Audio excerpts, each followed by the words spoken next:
Well, we are officially live. Welcome, Realtist members and attendees. Thank you guys for joining us today. Our on House Then the Car. Today, we'd like to introduce you to Series 2 of Super Series Tuesday. And this series focuses on the investor in you. Today's episode is starting small with multi-unit investment. And we are so excited to have a good panel here for you today, full of knowledge and full of information.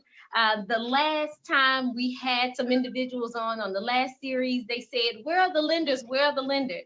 So I'm here to tell you today that we not only brought the knowledge, we also brought the money. And in bringing the money, we are joined today by Mr. John Muhammad with Prime Lending, located in Grapevine, Texas. He's been in mortgage and finance since 2002. He started his career with Citibank. And in 2007, John was promoted to the Vice President of Community Lending for Citibank. After 14 years in his career with Citi, John decided to go back into the trenches and shape the lives of families seeking home ownership by originating loans. Since 2016, John has helped hundreds of families achieve their goal. John is known as the home loan specialist because of his knowledge in various products and programs. Realtist Nation, let's welcome John to our virtual platform. All right, thank you. It's an honor to be a part of it. Thank you, John. Thank you. And in addition to having John on, we are pleased to announce our chairman of the board. Madam Michelle has been a member of National Association of Real Estate Brokers since 2002. Looks like we have some things in common. We have a 2002 and a 2002. Michelle is the current chair of the board of directors of NAREB. She has served faithfully and effectively on the national and local level as immediate past president of the United Developers Council, an NAREB affiliate. Michelle is also the managing broker of Exit Realty Quality Solutions in Metro Atlanta, Georgia, with 2 locations. Her real estate career spans over 19 years, including teaching, counseling, and housing counseling, consultant in housing counseling. Michelle is the program director and was instrumental in developing a down payment assistance program. Ladies and gentlemen, let's welcome our Madam Chair, Michelle Calloway, to the phone, or the virtual platform. Thank you so much, Ms. Grant. Thank you for the introduction. And I'm so pleased to be on this panel today with Mr. Muhammad, representing one of our great partners. And this is going to be a great panel. So I'm ready to get started. It is. Thank you guys. Definitely thank you guys once again for joining us. Thank you guys for being a part. Our millennials, it's so wonderful. Our millennials have expressed such a great interest in investing. And on Homeownership Changed My Life, we have recently interviewed 3 millennials that have purchased multi-unit properties. They live in one side, rent the other side, and one of them even shared with us that her the difference between what she collects and her mortgage is $94. Yeah, I must say that's rather exciting. Exactly, that's very impressive. So I'm so excited to have you, Madam Chair, on the line today. Through our conversation, you and I, we have realized that you are a millennial magnet in your office. So John's laughing. So we're going to get right into it because I know our audience is going to have lots of questions. But we're going to get right into what we have set up for the panelists, and go ahead and get started. So we're going to start with you, John. As a realtist, we know that step 1 in home ownership is the approval process. Can you share with us the process of getting approved for a multi-unit property with Prime Lending? Absolutely, and that's a great question. It's the same process as it is with any purchase. Is that you want to get pre-qualified before you go out and start looking um, uh, at purchasing a home. And so, by doing so, it's just as simple as doing an online application. It is not a hard process at all. As long as you have the credit, I always say approvals are based on three things. It's your work history. You know, if you have had a 2-year work history that has been continuous, then you're in good shape there. If you've got a credit score in this sort of COVID environment that we're in, that point is 640 for me. If you've got a 640 credit score, you're in great shape. And if you've got some money saved up, there's always going to be money needed. And we're going to talk a little bit today about down payment assistance, but you're always going to have money that's needed for earnest and for option and appraisals, inspections, things like that. So you definitely have to have some money saved up as well. So John, tell us the products as far as being able to qualify for any particular product. Does it differ from a single one single family detached versus a multi-unit? Yes. Does it differ in any way? You know, the same product family or suite is used. It's either going to be Fannie Mae, Freddie Mac, or HUD, which is conventional and FHA. So the difference is that with an FHA loan, you know, 66% of America has an FHA loan.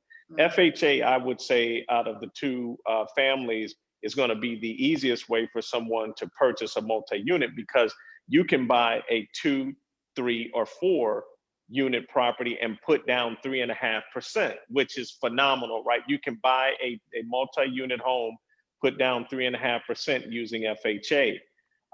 Whereas with conventional, when you're buying a 2-unit, it's 15% down, and when you're buying a 3 or 4 unit, you're going to have to put down at least 20%.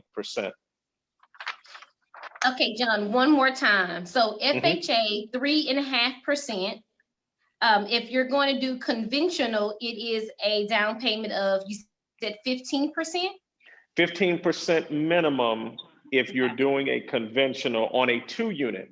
Then they up the ante, if you will, on a 3 to 4 unit, and that's 20% down, okay?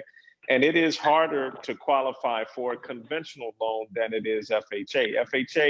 FHA generally has a lower criteria in terms of credit history, and there's more flexibility with debt ratios, things like that. But the drawback between using FHA, if you want to look at it, let's say not a drawback, but a difference. FHA is going to have mortgage insurance, and that mortgage insurance will remain on the loan throughout the life of the loan. You can always refinance it because these loans don't have prepayment penalties. So you can get in with 3.5%, wait a couple of years, grow your equity, and then refinance into a conventional, okay? That's one strategy. But if you're a well-qualified buyer, you have 700 plus credit score, and you may have $200,000 in student loans, well, conventional is going to be more favorable for you than FHA would be. So it's just a matter of, like I said, just a little while ago, is doing the mortgage application. Once we have the application, we look at your situation to figure out which direction is going to be best. It's either going to be based on your credit or your profile, or if you don't have 20% to put down, then FHA is certainly the way to go. Perfect. Oh my goodness. Thank you. That information was fulfilling. What I will say is last Tuesday, we talked about investing not being one size fit all. And what we've just found out now is your loan is not one size fits all. It's going to vary based on, it's going to be case by case. It's going to vary by individual. So one question is, FHA allows purchase of duplex or multiplex? That was the question, and I think we just answered that well, and they may have missed it, that yes, FHA allows up to, John? Yeah, you can go 2, 3, or 4, but let's kind of dig a little deeper into that. You have to occupy the property as your primary residence, because FHA is not used for the purpose of buying investments. So as long as you live in one of the units, you are able to call that your primary residence. But listen, folks, here's the rules. As long as you occupied that house within 60 days of closing, like you close and you move in 60 days later and live in the house 1 year, you're free to do whatever you will with that property. But your obligation in purchasing it as a primary is that you live in it 1 year. After 1 year, the door opens for you to be able to do whatever you think is best for that particular property. Perfect. Well, thank you so much for that, John. And guys, if you have any more questions, continue to type them in, and I will continue to ask as we're going along today. So, of course, the next question is to our Madam Chair. Madam Chair, although we know as realtors, the step one is to find us the money. That's step one. So often, though, the clients or potential clients come to us first for our expertise, shall I say. So tell us, how do you identify the buyers that are actually interested in investing? And what is it that stands out in their conversation that lets you know that this is going to be someone that's wanting to go the investment route? Right. So typically, I'm speaking to someone that I determine would like to work, might be good with doing investments. They usually are asking about a deal, first of all. The first thing they'll say is, I'm looking to find something that I can get into and could be a profit center for me. Or they say to me, I'm not really ready to purchase, if they're younger, I'm not ready to purchase my dream home. I'm not ready to get this big house. I'm going to move to the suburb, but I'm making good money and I'm renting, paying high rent. So what else can I do? And I'll begin to talk to them about options with potentially doing investments. They really, maybe many times will look for an in-town style lifestyle. And that will always indicate to me that they would be open to even a multi-level, a multi-unit property. Not to say that you don't have multi-unit properties in the suburbs, but they're more likely closer to the in-town lifestyle. Or they'll say, it would be great if I have an opportunity to have additional income. Those would be conversations. And then lastly, they will typically say, I'm looking for not only a deal, but I'm really willing to do some fix up and some work. When I hear some of these buzz terms or conversations, I'm going to begin to approach different techniques to them of ways of owning property, especially how we can utilize home ownership as an owner occupant and utilize some of the loans out there for low down payments that may also give them the opportunity to get a deal, especially if they're willing to do some renovation. In addition to that, potentially having, as Mr. Muhammad said, after they do utilize one of these programs, being able to have some type of equity in the property that they can leverage differently, especially after a year, and then move on to their next property. So those are the initial conversations and things that those terms or questions they'll ask me, and then we'll go full in and I'll show them various techniques. And I think that's what most of us real estate agents have to be able to do. So it's really important that we learn about the programs that our lenders have, because as you said, a lot of times we're the first point of contact. And if we don't understand the variety of ways that they can do investment, then we may turn that individual off, because we're still talking about get that one single family house that is supposed to be your dream house. And they're like, that's not where I'm at right now. Right. That is absolutely, all those things, those points that you just made is one of the things that I absolutely love about this platform, because what we've just done here is we've given tips to not only our consumers, but also to our realtors. This is a conversation, and all of this is about millennials. Millennials have expressed, these are the things that I want. I want to invest. And we have to listen, because they're telling us what they want. So now it's up to us to actually listen to it, put it together, and bring it back to them. And you've just given our audience, I heard about 7 buzz statements. And when someone says to you, I'm not going to be able to purchase my dream home right now, but I don't want to throw my money away and rent, that could open the door to a multi-unit. When they say, you know, I want to Mhm. stay somewhere, or I'm interested in being a landlord and I need somewhere to stay. Well, that to you, Michelle, is saying, oh, we need to find them a multi-unit. So I'm sure Yes, our audience appreciates that. yes, Now, absolutely. in addition and in conjunction with that, what I also want to talk about is, and it's written right on the top of our contract, and it says it, residential service contract 1 to 4. But let's talk about the thought of utilizing that same one contract. Yeah, absolutely. This is what's so awesome in the products that Mr. Muhammad talked about, the FHA loan, which is for any, first of all residential properties are considered from 1 to 4 attached units. So that would still, 4 units is still considered that we're in residential, and it can be owner occupied. As long as you occupy one of the units, and you can therefore rent out the other 3.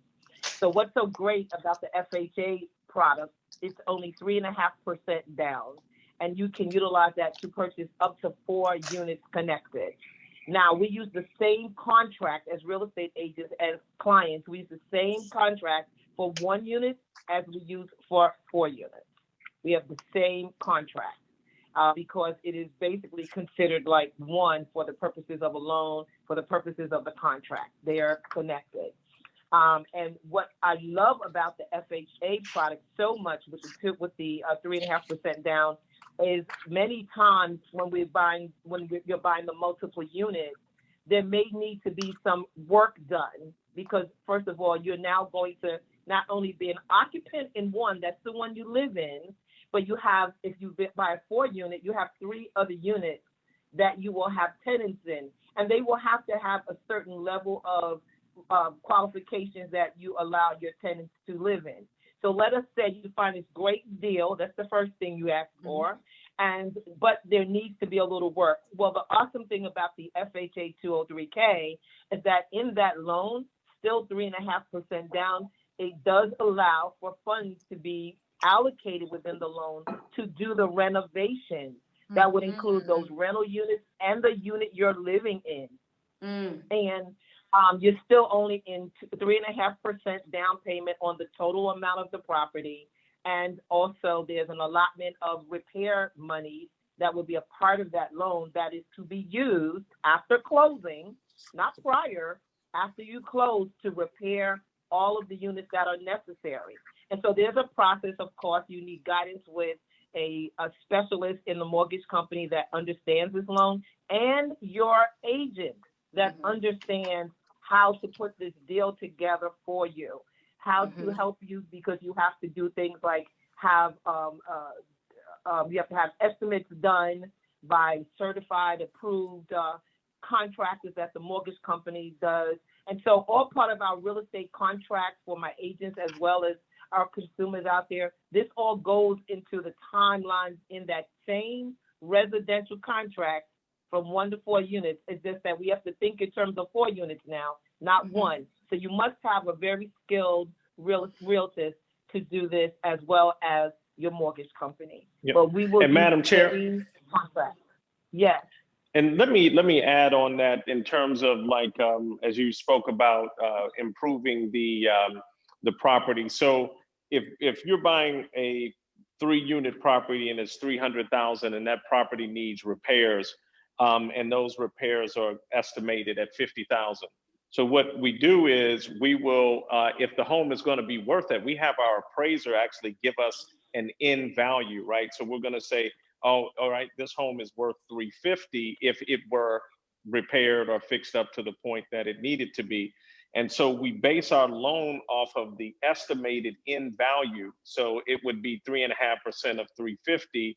And then if you're paying 300 for it, you will get the difference sort of divvied out, as you mentioned, by having contractors bid on the work, and we make sure that the work is done, et cetera. And then, you know, your property is now brought up to its potential value of 350, but you paid 300, you were able to get 45, 50,000 or so to repair the house. And so now you financed everything into your purchase. Guys, So, all of this can stuff I- that y'all have just said, it needed a hashtag in front of it. So I'm going to go ahead and give it. It's hashtag listen to this. Okay? Hashtag listen to this. Go ahead, Madam Chair. What Don said. So let's use that same scenario. We find you this deal because you asked for a deal. We find you a deal, $300,000 for 3 units.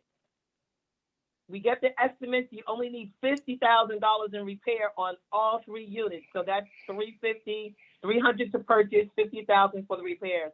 But the end value, let's say when John sends his appraiser out there, they say the end value of this is going to be $375,000. So what does that mean? That means that you made a loan for $350,000, which repaired all the gives you money to repair all the units. But your appraised end value is going to be $375,000, which means you immediately, once the units are repaired, will have equity.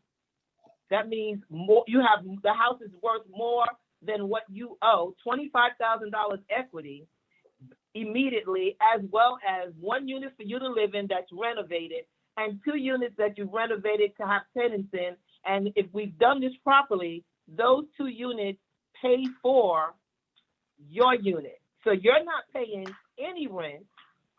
You have investment property on the 2 rentals, and you have instant equity that in time, after a year or so, you may be able to refinance that. John can speak to that, into another loan, maybe even get some money out. It might be worth more, and use that to invest again and again.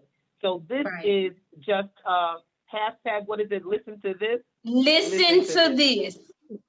That is the hashtag for today. Because y'all are just giving it today. We do have another question, and I think this question is for John. Can you purchase a 1 to 4 unit with a conventional renovation loan that requires 3% down, which is a little less expensive than the FHA? The higher cost loan, but good if you have credit scores less than 640. Yeah, that is mentioned as home ready and home possible. So I should have put my phone on airplane mode, but it is home ready and home possible. And again, those are specialized programs for first-time home buyers who earn certain, like their caps. I'm here in Texas, and our cap is like around 66,000. So that's a different product, but in general, conventional loans with a 2 unit is going to be a minimum of 15% down, and it's going to be 20% on a 3 to 4 under conventional. Okay, and before we go on, one other question from our Facebook viewers: will FHA allow owner occupied if purchasing under an LLC if you purchase with friends? Yeah, that's a great question. LLCs in general, when you talk about residential lending, is just not an option. We call that those are sort of non-traditional mortgages that are out there. There are some investor companies like I can broker a loan out and close it in an LLC. But when it comes to FHA, no, you cannot close in an LLC. They want that home to be in the name of the individual who's going to occupy that, because though I may be purchasing it with friends, if my name's on it, I have to be the person who's going to occupy that home. So FHA, always keep in mind, no matter what you're purchasing, FHA loans are for the use of a primary residence. Perfect. Also, John, when qualifying for a multi-unit that is tenant occupied, can any of the rent collected be used as income for the new buyer/investor when qualifying for the loan? So, man, these are some really good questions. If you have a history, of using or earning rental income, you can use that income. Let's say, as an example, that I wanted to buy a house that already has tenants in it, and I want to, be able to qualify with that income that's being earned on those tenants. If I have a history of earning rental income, meaning when I say history, tax returns, that's what's going to show whether or not you've had history of earning rental income. So yes, if you have had that, you can use it. The second thing is if that unit is occupied, and maybe this is your first investment property, you can offset, at the very least, offset the cost of those additional units. We get an appraisal, and the appraiser can do a rent study for us. And if those units are earning $600 a month or whatnot, then that can be offset and help you to qualify, as opposed to using it as income. So it certainly wouldn't hurt you. It helps you. But if you're asking about income, you would have to have a history of earning it before that could be counted. Gotcha. Madam Chair, this is a question for you. When meeting with a client, a potential client that may be straddling the fence about purchasing a multi-unit because they're a little nervous about the investment side, tell us. Hear you. You couldn't hear me? We couldn't hear the last part. So when working with a potential buyer that's a little nervous about purchasing a multi-unit because of the investment side, can you tell us what that conversation looks like in your office? Yeah, I had one of those already that I'm working with now. And by the way, they have bought a 4-unit and knew nothing whatsoever about the process. And I'll be honest, the main thing was explaining to them that, first of all, I will be with them as their agent through the whole process. That's the first thing I will say to everyone out there. Whomever the real estate realtors that you select, they need to be, this is a specialty that they have, and that they can show you that they've got experience with this, and that they will be there to guide you. So I think the first thing is to make sure that our client understands that we're not going to find them this property, especially what the fear is the most is when it needs work. When it's not just a shoe and they walk in and it's already gorgeous, all the units look perfect, they're all rented out. I don't see as much trepidation around that as when, and that's not typical, as when there's going to need to be something done and you also have tenants. So a couple of things. First, we're going to assure them that they're going to be walked through every step of the way. That would be helping them to find the contractors, making sure that, again, we help them to select the proper lender. And also we're going to introduce them to property managers, because remember, now they have tenants. Although they're living on property, if they have a 2, 3, or 4 unit, now you're into a whole process that there's tenant laws. So we have to assure you all as customers, clients, that we're going to guide you, lead you to all of the information that you need to move forward. But honestly, Letitia, before we even start that, we do a buyer's consultation, and depending on what we now assess as their interest, it's going to be that we encourage, that we educate you some more on what you're getting into, so that you have a comfort level. So once again, when I'm dealing with my millennial client or my agent, and they're saying, investment, and we're talking about these scenarios, I'm going to ask them to not rush in. I'm going to ask them to let me point them to getting the proper information, so that when we start the looking and the transaction, that they feel empowered and knowledgeable. That is going to make our clients feel comfortable. So that's how the conversation goes. I assure them that we have the expertise to work with them, and let me train you, and let me put you in some training. And that may say we delay things a month because we'll have access to partners. But I kind of slow it down. We don't rush into anything. I'm so glad that you said partnering them with the right individuals to assist them.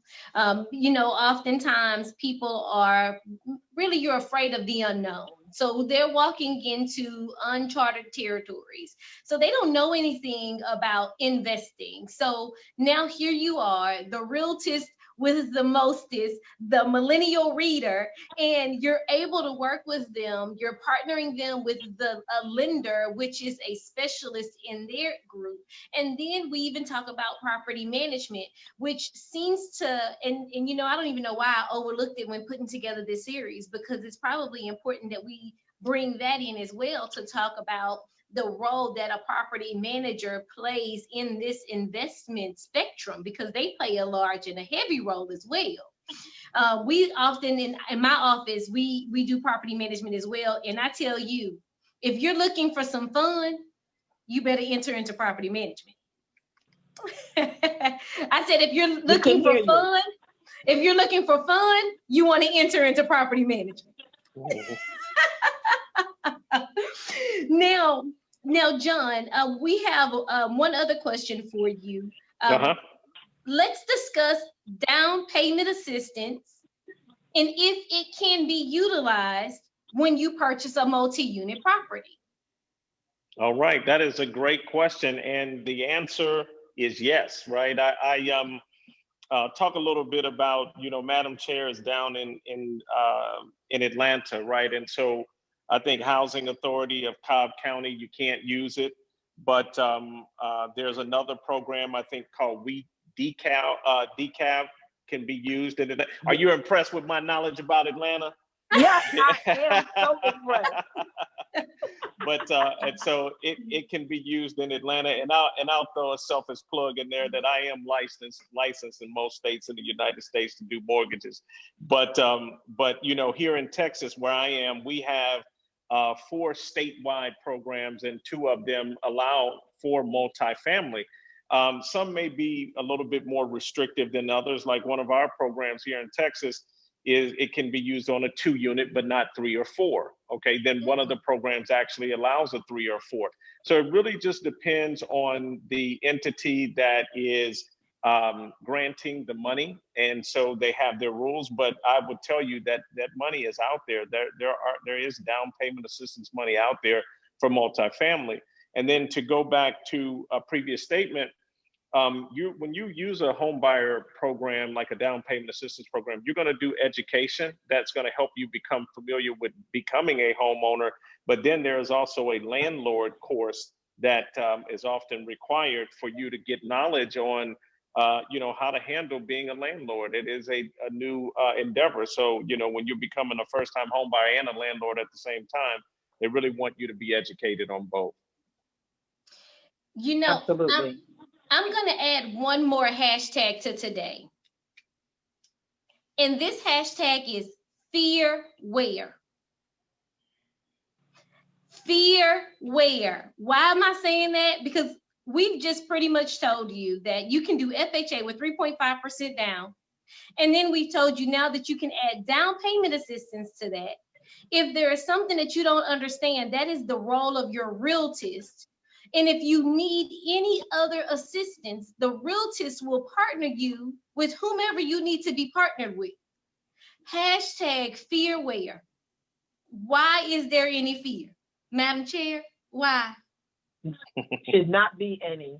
Because unlike, one thing I will say, because this is going to be my plug, we are on the Realtors Network right now, because part of our ethical requirement, motto, philosophy is to make sure that we protect and serve our community and our clients.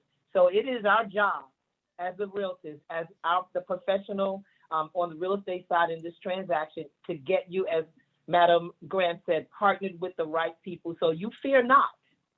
You fear not. And education is a huge platform for realtors. As I said, and as Mr. Muhammad said, we have on our platform to offer you to get home buyer education, to find out about getting your credit handled, and certainly everything else in between, like becoming an investor, and what that looks like. And I mentioned property manager, but you can also manage the property yourself. But we will educate you on the pros and cons so you make an informed decision. Everything is about helping you to make an informed decision. So there's no reason to fear. All right? There's no reason to fear, because we walk you right straight through. Well, Madam Chair, I just saw a question come through with Jill, and from Jill, and it was about upgrades. How do you manage the amount of money that a millennial spends on upgrading these multi-unit properties? So are we talking about when we are doing the loans, when they're doing the renovation loan, where The they're going to get renovation, money to yes. upgrade? Yeah, Mhm. yeah. So what happens, there's a couple of ways. One of the things that we always introduce again in putting those resources together, because the individuals that they get to do the renovation, and this goes into the mortgage piece, they have to be approved by the mortgage company. It cannot be Joe Schmo that just put a belt Or do it yourself. belt around it. Right, do it yourself.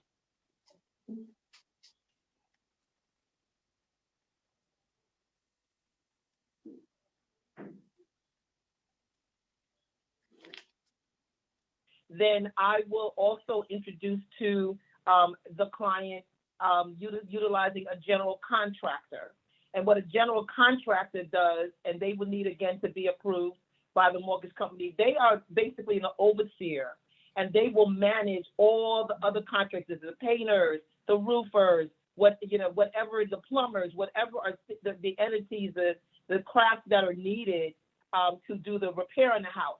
So that general contractor would, all these other contractors would work under them, and they would be the one-on-one contact with the client and, the work being done.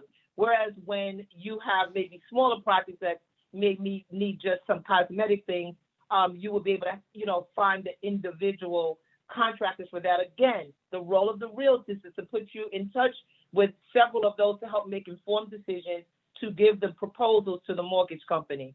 So that money that is put aside, like a pot, for the renovations to be done after closing, they're done incrementally, and they're inspected at all these different turns before the mortgage company releases that money to the client. So there is a safety valve around that pot of money that they borrow to do the repairs, and it is inspected and looked at all the way. So these are things that we will discuss. And in doing the contract, all of this is done in contract time.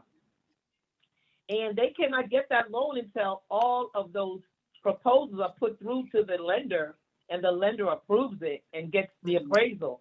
So the realtors plays a huge role to help them understand what it's going to cost, understand how they should, as we say, put the deal together, who should help them, so that they will not be overwhelmed. And so many times we will utilize, again, it depends on the amount of work. John, you can jump in on that anytime. Yeah, no, you're gonna, the thing to remember about purchasing a home is that the mortgage companies are not in the business of lending cash to buyers, right? Everything is gonna be controlled all the way down to the penny.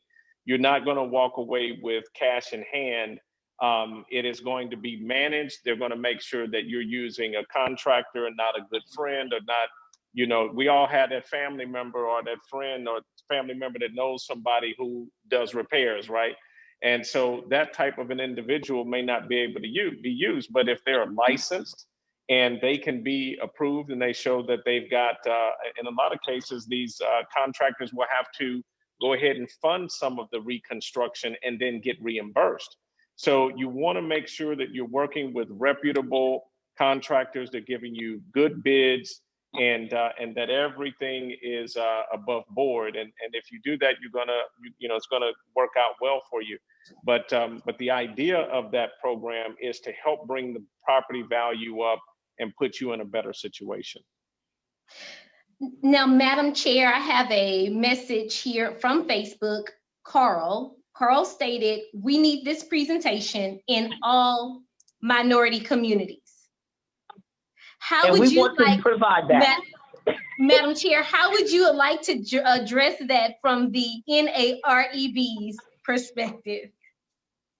And NAREB is very ready and willing to do that through House in the Car initiative. This program creates this platform, as we're here on Facebook Live and other entities, to be able to make sure that this is widespread. And we are open through Madam Letitia Grant, that anywhere you want us to speak, you reach out to her and we can make that happen. Is that right now, Madam Chair? I think that she is got correct. frozen a little bit. Okay, that is correct. We will be happy to participate. Yes. We want to take it on the road, as a matter of fact. Absolutely, absolutely. So thank you, Carl. Thank you for that, Carl. And if you have a second, go ahead and drop where you are, and we'll make sure that you're connected when we show up in your space.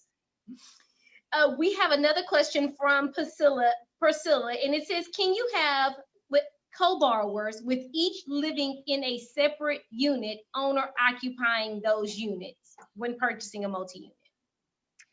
That is a great question, and I'm kind of just thinking through that.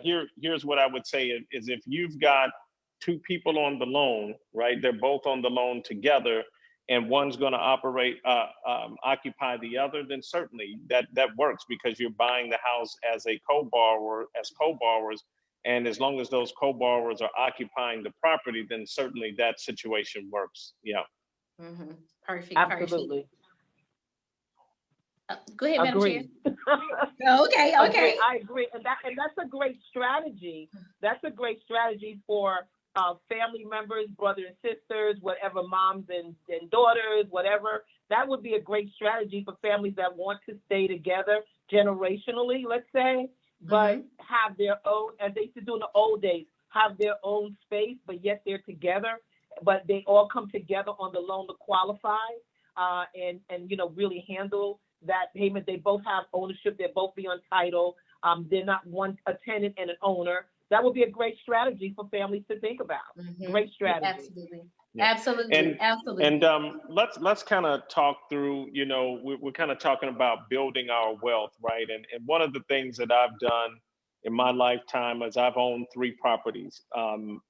My current home is my primary, but my 2 previous homes that I bought with lower down payments, 3.5% or 5%, they became investment properties for me, right? So that is something that you consider. As I mentioned earlier in the call, your obligation, if you buy a home under FHA guidelines and you're only putting 3.5% down and you buy a 4-unit property, your only obligation is to live in that house 1 year. So now you take that in a year or two, and that becomes your, you move out, you go buy another home, or you gain equity in it, then you refinance it into a conventional loan and maybe get a lower payment, but you're holding on to that property. And then as you start to think through, you're owning a 2-unit or 3-unit, the second time you go and make a purchase like that, you absolutely have to go conventional because you can only have one FHA loan at a time, and it can only be used for your primary residence, okay? But FHA is a great way to start as you start to build your portfolio. Yes. I'm just so excited about this. One other question, and this is going to be our last question. Well, first of all, Carl is in New York. Hey, Carl, we do plan to see you soon. But another question was, are there anything that our millennial buyers need to be aware of when becoming an investor and purchasing an investment property? Any laws, any rules, anything that governs what it is that they can and cannot do? Yeah, I'll jump in and answer a question from my perspective. Is that you don't want to buy an investment property and not have anything, okay? Any money left over. We, in my business, call it reserves. You have to have reserves, money after closing, so that you have something to fall back on. FHA, when buying multi-unit properties, require 3 months reserves, okay? When you're buying it through FHA, in some cases, it could be, through conventional, it may be 6 months. But reserves can be 401k, it could be stock accounts, it could be various different investments that you have that you can show you have something to something to fall back on. It is very difficult to buy multi-unit properties when you're exhausting every dollar or every resource that you have. So as you start to think through the strategy of buying a multifamily, you must make sure you've got some money left over post-closing. Yeah, absolutely. I also say that when I'm working with my clients to become and look at investment. When we're looking at, we teach them because we actually host training on becoming an investor. We teach them to look for properties that that we're able to take down maybe at 75%, 80% of the value of the house, because we have to account for, and that's high, but 75% today is probably reasonable. That's again the deal, because we're looking to have that space in there between the full value and what we take it down for, to be able to have room for repairs and be able to add that back to the loan and not be to the top of what the property is worth. So we begin to look at teaching and making our clients understand that buying a property that even though it's an owner-occupant property, but that we're trying to do also an investment side of it, it's kind of a hybrid transaction now, right? And if they're even doing one, just do straight as an investment property, not even going to live in it. They have their 15% down, but they want to start investing. This may be their second property. It may be in the occupied property, but they make enough income that they need to do something else with it. We're still going to talk about what's the maximum and how to do the formula, how that looks to figure out the maximum you want to pay for the property, so that you get something like you're not at the top limit. It's not an investment necessarily if I'm buying it and there's actually no growth room there. It's already maxed out. So we go into this. That's why I said it's not a rush. You have to have time to be taught what to look at. It's just a different thing than when you're buying the property that you will live in singularly, and not even have it as an investment property as well. Yeah. Well, I'm getting some comments. Great presentation. One question was, for FHA, would the property need to be your primary resident for longer than a year? No, your obligation is your obligation is that you will occupy the home within 60 days of your purchase. Okay, that's so if you've got a tenant, sometimes a person may buy a 2-family and there's a tenant in it, and so you've got to give that person time to move out, right? So they give you 60 days. That's your obligation. 60 days within the purchase, you move in as a primary, and then you are to live in that house 1 year. Okay, now I want to give you the rules, because anything short of that is mortgage fraud. But you don't have to worry. Like, FHA is not sending people, nor would a mortgage company like Prime Lending send somebody around to your house every month to make sure you're living in it.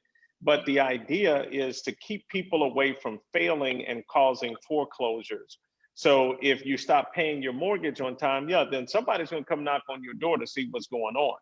And so if it's found that you've never lived in the home, now you've committed mortgage fraud, and that is an offense that you don't want any part of. So as long as you stay in the house for 1 year, you're fine. You can move out. You can rent that other unit. Now, guys, we've talked a lot about renting the other unit, having someone to occupy the other unit, and I'm so pleased to announce, for episode 3, we have Leasing Up with Section 8, which gives you even more knowledge and information on how you can get these properties rented. So we have 2 representatives from different areas of the country that are going to be on our virtual platform on next Tuesday, talking about leasing up with Section 8. So again, I would like to thank everyone for tuning in today for Super Series Tuesday, Series 2, Episode 2, starting small with multi-units. And you just found out that there's really nothing small about this multi-unit. However, it could be an easy place for many of us to start. We need a place to live, and it's our start to becoming an investor. Want to go ahead and give an opportunity for John, Madam Chair, to give us their closing remarks, and then you'll hear back from me, and we'll be able to look at, and I taught 6th grade math, I will dismiss the class. Okay, well, thank you. You go first, John. You sure? Okay, well, thank you. Now, I just wanted to say thank you for having me on. I've been a part of NAREB for a long time. You know, I traveled and been in most regions when in my time at Citibank, you know, and working with NAREB. And so it's an honor. Yeah, I'm here in Dallas. You know, I work and I'm going to the Dallas meetings. And so it just brings a lot of joy to me to be a part of this and to educate us on what is needed, because home ownership, as we know, is something that we are lagging far behind others. And so anything we can do, I want to be a part of that. And so lastly, if you do decide to reach out to me, I can be reached at www.applywithjohn.com. Applywithjohn.com will lead you to my website. It also leads you to my phone number, my email. So if you want to reach me, that's the best way to reach out to me. Thank you all. Thank you for having me. Thank you, John. Well, thank you, John. I'd like to tell everybody that I am so proud of NAREB. I'm proud of HouseInTheCar.com, this program, which was brought to Williams, Mr. Donnell Williams. This was one of his dreams about NAREB 8, the NAREB 8 program for his administration. And I'm so glad to see the amount of lives that we're touching with this program. I was so encouraged when I was asked to talk about this subject, because it's close to my heart, because it is definitely a part of building our wealth, and that's what we're about, education and wealth. So when we ask you and introduce these new concepts to you, we also bring along with that knowing that we can provide the education, the realtors can provide the education that you need so that you are successful in this endeavor. We want you to get multifamily units so that you can have your unit paid for, rent the others, Airbnb it, any of the other strategies that we'll teach you about and talk to you about that we have expertise in. And I want you to know that that's all we do, is educate our members so that they can help you out there. So I'm so proud of this program. Ms. Grant, as the chair of House in the Car, you breathed life into this. Mm-hmm. You and Ms. Stephanie brought this thing to life. It was a concept of our president. We all bought into it, but you all breathe, eat, sleep, think it, and brought it to life. So let's take this all over the country as we were asked to do. Let's make it happen. Thank you so much. I enjoyed it. Thank you so much, Madam Chair. I tell you what, you know you've made it when you can pick up the phone and call the national chair and ask her to be a part of your virtual platform. So I have arrived, okay? I have arrived. But guys, again, our virtual audience, again, I'd like to thank you so very much for being a part of House in the Car today, which, as Madam Chair stated, it is one of the NAREB 8 under President Donnell Williams initiatives. We would like to thank you for being here today. Check us out on houseinthecar.com. Follow us, like us on all social media platforms. We look forward to having you there. And we definitely look forward to seeing you on next Tuesday for Leasing Up with Section 8. Keep in mind, this platform is going over to YouTube. So like our YouTube channel and be sure that you subscribe so that you can be notified for any new postings.